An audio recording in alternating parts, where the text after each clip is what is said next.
salaamualeykum wa rahmatullah wa barakaatuhu mbokk internetu Lansar TV ñu ngi leen di nuyuwaat bu baax mbokk yi tey liñ leen indil mooy naka la ñuy mocce biir buy métti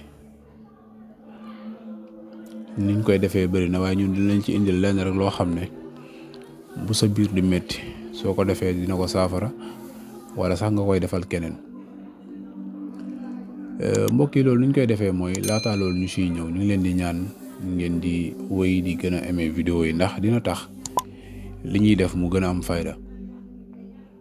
ni ñu koy defee mooy da ngay jàng fatiha salaatu ala nabi loolu nga koy ubbee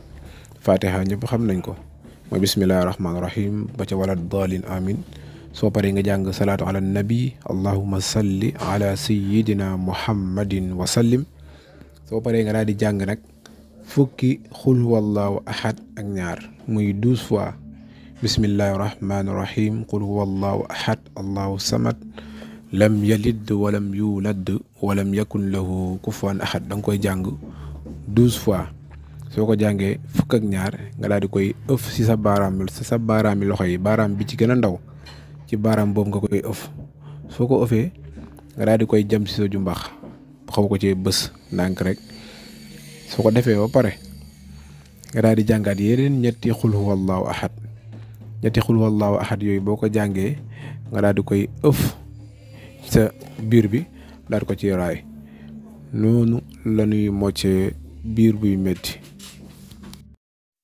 noonu lañ koy moccee incha allah yàlla dina ko saafara ma bamtuwaat ko da ngay jàng fatiha salaatu ala nabi jàng